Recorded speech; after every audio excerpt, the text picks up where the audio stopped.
ಚಲಿಸ್ತಾ ಇದ್ದಂತಹ ಕಾರಿನಲ್ಲಿ ಏಕಾಏಕಿ ಬೆಂಕಿ ಕಾಣಿಸಿಕೊಂಡಿದೆ. ಜೊತೆಗೆ ಇದರಿಂದಾಗಿ ನೋಡಿ ಕಾರು ಸುಟ್ಟು ಭಸ್ಮ ಆಗ್ಬಿಟ್ಟಿದೆ. ಬೆಂಗಳೂರಿನ ಯಶವಂತಪುರ ಸಮೀಪ ಸಂಭವಿಸಿರುವಂತಹ ಘಟನೆ ಇದು. ಯಶವಂತಪುರ ಟಾಟಾ ಇನ್ಸ್ಟಿಟ್ಯೂಟ್ ಮುಖ್ಯ ರಸ್ತೆಯಲ್ಲಿ ಒಂದು ಘಟನೆ ಆಗಿದೆ. ಯಶವಂತಪುರ ಟಾಟಾ ಇನ್ಸ್ಟಿಟ್ಯೂಟ್ನಲ್ಲಿ ಈ ಒಂದು ಮುಖ್ಯ ರಸ್ತೆಯಲ್ಲಿ ಆಗಿರುವಂತಹ ಘಟನೆ. ಚಲಿಸ್ತಾ ಇದ್ದಂತಹ ಕಾರಿನಲ್ಲಿ ಬೆಳಗ್ಗೆ 7 ಗಂಟೆಗೆ ಬೆಂಕಿ ಕಾಣಿಸಿಕೊಂಡಿದೆ. ಹೊತ್ತಿ ಹೊಡೆದಿದೆ ಹವೈಟಾ ಬೋರ್ಡ್ ವರ್ಣ ಕಂಪನಿಯ ಈ ಒಂದು ಕಾರು. ತಕ್ಷಣ ಸ್ಥಳಕ್ಕೆ ದೌಡಾಯಿಸಿ ಬೆಂಕಿಯನ್ನು ಕೂಡ ನಂದಿಸಿದ್ದಾರೆ ಅಗ್ನಿಶಾಮಕ ಸಿಬ್ಬಂದಿ. ಕಾರಿನಲ್ಲಿ ಇದ್ದಂತಹ ಡ್ರೈವರ್ ಜೊತೆಗೆ ಮತ್ತೊಬ್ಬರು ಪ್ರಾಣಾಪಾಯದಿಂದ ಪಾರಾಗಿದ್ದಾರೆ. ಬೆಂಗಳೂರಿನಲ್ಲಿ ಚಲಿಸ್ತಾ ಇದ್ದಂತಹ ಕಾರಿನಲ್ಲಿ ಏಕಾಏಕಿಯಾಗಿ ಬೆಂಕಿ ಕಾಣಿಸ್ಕೊಂಡಿದೆ. ಇದರಿಂದಾಗಿ ನೋಡಿ ರಸ್ತೆ ಮಧ್ಯದಲ್ಲೇ ಕಾರು ಧಗ ಧಗ ಧಗ ಅಂತ ಹೇಳಿ ಹೊತ್ತಿ ಹೊಡೆದಿದೆ. ಅನಂತರವಾಗಿ ಅಗ್ನಿಶಾಮಕ ಸಿಬ್ಬಂದಿಗಳಿಗೂ ಕೂಡ ಕರೆ ಮಾಡ್ತಾರೆ. ಯಾಕೆಂದರೆ ಬೇರೆ ಕಾರುಗಳು ಅಥವಾ ಪ್ರಯಾಣಿಕರಿಗೂ ಕೂಡ ತೊಂದರೆ ಆಗಬಾರ್ದು ಅಂತ ಆ ಒಂದು ಕಾರಣವಾಗಿ. ಜೊತೆಗೆ ಒಳಗಡೆ ಇದ್ದವ್ರು ನೋಡಿ ಬೆಂಕಿ ಯಾವಾಗ ಕಾಣಿಸ್ಕೊಳ್ತೋ ಸ್ವಲ್ಪದರಲ್ಲೇ ಅವರು ಒಂದು ಸ್ವಲ್ಪ ಎಚ್ಚೆತ್ತುಕೊಳ್ತಾರೆ. ಇಬ್ಬರು ಕೂಡ ಎಳಿತಾರೆ. ಕಾರ್ ಡ್ರೈವರ್ ಜೊತೆಗೆ ಅವ್ರ ಜೊತೆಯಲ್ಲಿ ಮತ್ತೊಬ್ಬರು ವ್ಯಕ್ತಿ ಕೂಡ ಇರ್ತಾರೆ. ಕಾರಲ್ಲಿ ಬೆಂಕಿ ಕಾಣಿಸ್ಕೊಳ್ತಾ ಇದೆ. ಹಾಗೆ ತಕ್ಷಣಕ್ಕೆ ಯಾಕೆಂದರೆ ಬ್ಲಾಸ್ಟ್ ಆಗುವಂತಹ ಸಂಭವನೀಯತೆ ಜಾಸ್ತಿ ಇರುತ್ತೆ. ಪೆಟ್ರೋಲು ಅಥವಾ ಡೀಸೆಲ್ ಗಾಡಿ ಆಗಿದ್ರೆ ಏನಾಗುತ್ತೆ, ಎಲ್ಲಿ ಆ ಕಡೆಗೆ ಅದು ಬೆಂಕಿ ವ್ಯಾಪಿಸ್ತಾ ಹೋದರೆ ಢಮ್ ಅನ್ಬಿಡುತ್ತೆ. ಅದು ಪಟಾಕಿ ಸಡ್ದಂಗೆ ಏಕದಮ್ ಅನಿಲಕ್ಕೆ ಏನಾದರೂ ಟಚ್ ಆದರೆ ಸಾಧ್ಯತೆ ಇರೋದ್ರಿಂದಾಗಿ ತಕ್ಷಣಕ್ಕೆ ಅವರು ಕಾರಿನಿಂದ ಇಳಿತಾರೆ.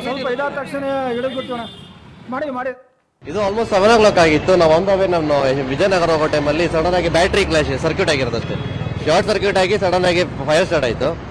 ಆವಾಗ ಇಬ್ಬರೇ ಇದ್ದಿದ್ದು ಗಾಡಿ, ಡ್ರೈವರ್ ಒಬ್ರು, ಒಂದು ಕೋ ಪ್ಯಾಸೆಂಜರ್ಸ್ ಒಬ್ರು ಇದ್ರು. ಅವರು ಸಡನ್ ಆಗಿ ಇಳಿಸ್ಕೊಂಡು ಆಮೇಲೆ ನಾವೊಂದು ಕರೆಕ್ಟ್ ನಾವು ಬರೋ ಟೈಮ್ಗೆ ಇನ್ಸಿಡೆಂಟ್ ಆಯ್ತಲ್ಲ. ಸೊ ನಾವೊಂದು 5 to 6 ವೆಹಿಕಲ್ಸ್ ಹತ್ರ ಫೈರ್ ಎಕ್ಸ್ಟಿಂಗ್ವಿಷರ್ ಕೇಳಿದ್ರಿ. ಬಟ್ ಯಾರು ರೆಡಿ ಆಗಿರ್ಲಿಲ್ಲ ಕೊಡೋಕೆ. ಎಲ್ಲ ನಮ್ಮ ಓನರ್ಸ್ ಬೈತಾರೆ ಅವರಂತ ಎಲ್ಲ ಇದು ಮಾಡಿದ್ರು. ಮತ್ತೆ ಇವ್ರ ನೇಬರ್ಸ್ ಅವರು ವಾಟರ್ ಯಾರು ಕೊಡಲಿಲ್ಲ. ಸೊ ನಾವೊಂದು ಲಾಸ್ಟಲ್ಲಿ ಒಂದು ಬಸ್ಸವರೆಲ್ಲ ಬಂದ್ರಲ್ಲ, ಅವ್ರು ಫೈರ್ ಎಕ್ಸ್ಟಿಂಗ್ವಿಷರ್ ಕೊಟ್ಟರು. ನಾವಾಗೆಲ್ಲ ಫೈರ್ ಎಕ್ಸ್ಟಿಂಗ್ವಿಷರ್ ಎಲ್ಲ ಹಾಕಿ ಫ್ರಂಟಲ್ಲಿ ಬಾಯ್ದು ಎಲ್ಲ ಫೈರ್ ಇದು ಮಾಡಿದ್ರಿ. ಬಟ್ ಟೆಲಿಕಾಸ್ಟ್ ಒಳಗಡೆ ಎಲ್ಲ ಫ್ಲೈರ್ ಜಾಸ್ತಿ ಆಗಿತ್ತಲ್ಲ, ಏನೂ ಮಾಡೋಕ್ಕಾಗಿಲ್ಲ, ಜಾಸ್ತಿ ಆಗೋಯ್ತು. ಇದು ಆಲ್ಮೋಸ್ಟ್ ಮೇಡಮ್ 1 ಕಿಲೋಮೀಟರ್ ಏನೋ ಟ್ರಾವೆಲ್ ಮಾಡಿದ್ವಿ. ಸಡನ್ ಆಗಿ ಹೊಗೆ ಬಂತು. ಹೊಗೆ ಬಂದ ತಕ್ಷಣ ಪ್ಯಾಸೆಂಜರ್ ಇಬ್ಬರು ಅವ್ನು ಕರ್ಕೊಂಡ್ಬಿಟ್ಟು ಸೈಡಿಗೆ ಹೋದೆ. ಗಾಡಿ ಸ್ಟಾಪ್ ಮಾಡಿಬಿಟ್ಟು ಸಡನ್ ಆಗಿ ಅದು ನಿಧಾನಕ್ಕೆ ಸ್ಪಾರ್ಕ್ ಸ್ಟಾರ್ಟ್ ಆಯಿತು. ಸ್ಪಾರ್ಕ್ ಸ್ಟಾರ್ಟ್ ಆಗಿ ಹಂಗೆ ಸಡನ್ ಆಗಿ ಜಾಸ್ತಿ ಆಗ್ತಾ ಹೋಯ್ತು ಮೇಡಮ್. 1 ಕಿಲೋಮೀಟರ್ ಏನೋ ಇನ್ನು ಚಲಿಸ್ತಾ ಇದ್ದಂತಹ ಕಾರಿನಲ್ಲಿ ಬೆಂಕಿ ಕಾಣಿಸಿಕೊಂಡು ಹೊತ್ತಿ ಹೊಡೆದಿದ್ದು. ಈ ಕುರಿತಾಗಿ ನಮ್ಮ ಪ್ರತಿನಿಧಿ ಸುಷ್ಮಿತಾ ಪೂಜಾರಿ ನೀಡಿರುವಂತಹ ಪ್ರತ್ಯಕ್ಷ ವರದಿ ಇಲ್ಲಿದೆ ನೋಡಿ. ಚಲಿಸುತ್ತಿದ್ದಂತಹ ಕಾರ್ನಲ್ಲಿ ಏಕಾಏಕಿ ಬೆಂಕಿ ಕಾಣಿಸಿಕೊಂಡು ಕಾರು ಸಂಪೂರ್ಣವಾಗಿ ಸುಟ್ಟು ಭಸ್ಮವಾದಂತಹ ಘಟನೆ ಯಶವಂತಪುರದ ಟಾಟಾ ಇನ್ಸ್ಟಿಟ್ಯೂಟ್ ಮುಖ್ಯ ರಸ್ತೆಯಲ್ಲಿ ಆಗಿರುವಂತದ್ದು. ನೀವು ನೋಡ್ತಾ ಇರಬಹುದು ವೈಟ್ ಬೋರ್ಡ್ ನ ವರ್ಣ ಕಾರ್ ಇದು. ಈ ಒಂದು ವರ್ಣ ಕಾರ್ ಬೆಳಿಗ್ಗೆ ಏನು ಏರ್ಪೋರ್ಟ್ ನ ಗಾಲ್ಫ್ ಗ್ರೌಂಡ್ ಹತ್ರ ಹೋಗ್ತಾ ಇತ್ತು. ಆ ಒಂದು ಸಂದರ್ಭದಲ್ಲಿ ಏಕಾಏಕಿ ಈ ಒಂದು ಕಾರ್ನಲ್ಲಿ ಬೆಂಕಿ ಕಾಣಿಸಿಕೊಂಡಿದೆ. ಅದೃಷ್ಟವಶಾತ್ ಯಾರಿಗೂ ಕೂಡ ಯಾವುದೇ ರೀತಿ ಪ್ರಾಣಾಪಾಯ ಆಗಿಲ್ಲ. ಡ್ರೈವರ್ ಸೇರಿದಂತೆ ಮತ್ತೊಬ್ರು ಈ ಒಂದು ಕಾರ್ನಲ್ಲಿ, ಒಟ್ಟು ಇಬ್ರು ಈ ಒಂದು ಕಾರಲ್ಲಿ ಪ್ರಯಾಣವನ್ನ ಬೆಳೆಸ್ತಾ ಇದ್ರು. ಬೆಂಕಿ ಕಾಣಿಸಿಕೊಂಡ ತಕ್ಷಣ ಇಬ್ರು ಕೂಡ ಕಾರಿನಿಂದ ಕೆಳಗೆ ಇಳಿದಿರುವಂತದ್ದು. ನಂತರ ಇಲ್ಲಿರುವಂತಹ ಸ್ಥಳೀಯರ ಸಹಾಯದಿಂದ ಹಾಗೆ ಅಗ್ನಿಶಾಮಕ ದಳದ ಸಹಾಯದಿಂದ ಈ ಒಂದು ಕಾರನ್ನ ಸಂಪೂರ್ಣವಾಗಿ ಬೆಂಕಿಯನ್ನ ನಂದಿಸಿರುವಂತದ್ದು. ಆದ್ರೆ ಯಾರಿಗೂ ಕೂಡ ಯಾವುದೇ ರೀತಿ ತೊಂದರೆ ಆಗಿಲ್ಲ. ಸದ್ಯ ಈ ಒಂದು ಕಾರಿನನ್ನ ಡ್ರೈವ್ ಮಾಡ್ತಾ ಇದ್ದಂತಹ ಡ್ರೈವರ್ ನನ್ನ ಜೊತೆ ಇದ್ದಾರೆ. ಅವ್ರನ್ನ ಮಾತಾಡ್ಸ್ತಾ ಹೋಗ್ತೀನಿ. ಸರ್, ಬೆಳಿಗ್ಗೆ ಎಷ್ಟೊತ್ತಿಗೆ ಈ ಒಂದು ಘಟನೆ ಆಗಿತ್ತು ಮೇಡಮ್? ಇದು ನಿಯರ್ ಬೈ 7 o'clock ಅನ್ಸುತ್ತೆ ಮೇಡಮ್. ಎಲ್ಲಿಗೆ ಹೋಗ್ತಾ ಇದ್ರಿ ಸರ್? ಮೇಡಮ್ ಇಲ್ಲಿ ಗೋಲ್ಡನ್ ಗ್ರಾಂಡ್ ಅಪಾರ್ಟ್ಮೆಂಟ್ ಇಂದ ಏರ್ಪೋರ್ಟ್ ರೋಡಲ್ಲಿ ಯಾವ್ದೋ ಗಾಲ್ಫ್ ಕ್ಲಬ್ಗೆ ಹೋಗ್ತಾ ಇದ್ವಿ.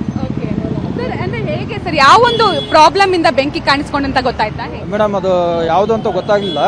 ಸಡನ್ ಆಗಿ ಹೊಗೆ ಬಂತು. ಹೊಗೆ ಬಂದ ತಕ್ಷಣ ಗಾಡಿ ಸ್ಟಾಪ್ ಮಾಡಿಬಿಟ್ಟು ಪ್ಯಾಸೆಂಜರ್ ಕರ್ಕೊಂಡ್ಬಿಟ್ಟು ಆ ಕಡೆ ಪಕ್ಕದಲ್ಲಿ ಹೋದೆ. ಪಕ್ಕದಲ್ಲಿ ಹೋಗೋ ಅಷ್ಟೊತ್ತಿಗೆ ಸ್ಪಾರ್ಕ್ ಸ್ಟಾರ್ಟ್ ಆಯ್ತು ಮೇಡಮ್. ಸ್ವಂತ ಕಾರ ನಿಮ್ದು ಅಥವಾ ನೀವು ಡ್ರೈವರ್? ಹೌದು, ನಾವು temporary driver madam. Hour basis duty ಮಾಡ್ತೀವಿ. ಸರ್, ಅಂದ್ರೆ ಇವಾಗ ಯಾರಿಗೂ ಏನು ತೊಂದರೆ ಏನು ಯಾರಿಗೆ ಏನು ತೊಂದರೆ ಆಗಿಲ್ಲ. ಓಕೆ, ಅಂದ್ರೆ ಇಮಿಡಿಯೇಟ್ ಅಂದ್ರೆ ಯಾವ ರೀತಿಯಲ್ಲಿ ಸರ್ ನೀವೇ ಕಾಲ್ ಮಾಡಿದ್ರೆ ಅಗ್ನಿಶಾಮಕ ದಳಕ್ಕೆ ಇಲ್ಲ ಹೇಗಾಯ್ತು? ನಾವು ಮತ್ತೆ ಇವರು ಸೇರ್ಕೊಂಡ್ಬಿಟ್ಟು ಇವರೇ ಕಾಲ್ ಮಾಡಿಬಿಟ್ಟು ಇವರು ತುಂಬಾ ಹೆಲ್ಪ್ ಮಾಡಿದ್ರು.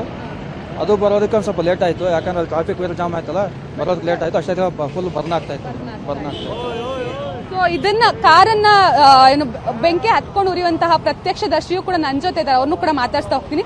ಸರ್, ನೀವು ಎಲ್ಲಿಗೆ ಹೋಗ್ತಾ ಇದ್ರಿ? ಹೇಗೆ ಗೊತ್ತಾಯ್ತು? ನಾನು ವಿಜಯನಗರ ಹೋಗ್ತಾ ಇದ್ದೆ. ಸೊ ಆನ್ ದ ವೇ ಹೋಗೋ ಟೈಮಲ್ಲಿ ಸಡನ್ ಆಗಿ ಕಾರ್ ನಿಲ್ಸಿದ್ರು. ಏನು ನಿಲ್ಸೋದು ನೋಡೋದಕ್ಕೆ ಸ್ಮೋಕ್ ಬರ್ತಾ ಇತ್ತು. ಆ ಟೈಮಲ್ಲಿ ಕಾರಲ್ಲಿ ಪ್ಯಾಸೆಂಜರ್ ನೋಡಿದ್ರೆ ಇಬ್ರು ಇದ್ರು, ಇವರು ಮತ್ತೆ ಇನ್ನೊಬ್ರು ಕೋ ಪ್ಯಾಸೆಂಜರ್ಸ್ ಇದ್ರ. ಸೊ ಅವ್ರನ್ನೆಲ್ಲ ರೆಸ್ಕ್ಯೂ ಮಾಡಿ ಲಾಸ್ಟಲ್ಲಿ ಫೈರ್ ಎಕ್ಸ್ಟಿಂಗ್ವಿಷರ್ ಎಲ್ಲ ಹುಡುಕಿದ್ರೆ ಯಾರು 4-5 ವೆಹಿಕಲ್ಸ್ನ ಕೇಳಿದ್ರು, ಯಾರು ಕೊಡೋಕೆ ಮುಂದೆ ಬರಲಿಲ್ಲ. ಆಮೇಲೆ ಇನ್ನೊಬ್ರು ಬಸ್ ಅವ್ರನ್ನೆಲ್ಲ ಕೇಳಿ ಫೈರ್ ಎಕ್ಸ್ಟಿಂಗ್ ಅಡ್ಜಸ್ಟ್ ಮಾಡಿಕೊಂಡು ಮಾಡಿದೆ. ಬಟ್ ಯಾವುದು ಯೂಸ್ ಆಗಲಿಲ್ಲ. ಅಷ್ಟೊತ್ತಿಗೆ ನೇಬರ್ಸ್ ಅವ್ರ ಹತ್ರ ನೀರು ಕೇಳಿದ್ರಿ. ಬಟ್ ಯಾರು ನೀರನ್ನು ಕೂಡ ಕೊಡೋಕೆ ಬಂದಿಲ್ಲ ಮುಂದೆ. ಆಮೇಲೆ ಅವ್ರ ಹತ್ರ ಫೈರ್ ಎಕ್ಸ್ಟಿಂಗ್ವಿಷರ್ ಅಡ್ಜಸ್ಟ್ ಮಾಡಿಕೊಂಡು ಇದು ಮಾಡಿದ್ರಿ. ಆದ್ರೂ ಕಂಟ್ರೋಲ್ ಆಗ್ಲಿಲ್ಲ, ಆಲ್ರೆಡಿ ಆಫ್ ಹೋಗ್ಬಿಟ್ಟಿತ್ತಲ್ಲ, ಮುಗ್ದೋಗಿತ್ತು. ಆಮೇಲೆ ಫೈರ್ ಎಕ್ಸ್ಟಿಂಗ್ವಿಷರ್ ಕಾಲ್ ಮಾಡಿ ಅವ್ರನ್ನ ಕರೆಸ್ಕೊಂಡು ಲೇಟ್ ಆಗಿತ್ತು ಅಷ್ಟೇ.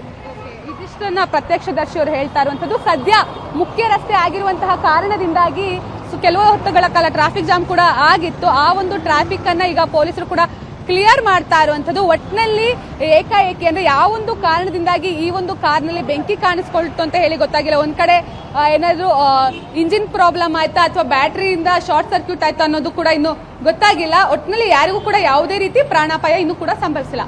ಕ್ಯಾಮ್ರಾ ಪರ್ಸನ್ ವೆಂಕಟೇಶ್ ಜೊತೆ ಸುಷ್ಮಿತಾ ಪೂಜಾರಿ, ಪವರ್ ಟಿವಿ, ಬೆಂಗಳೂರು.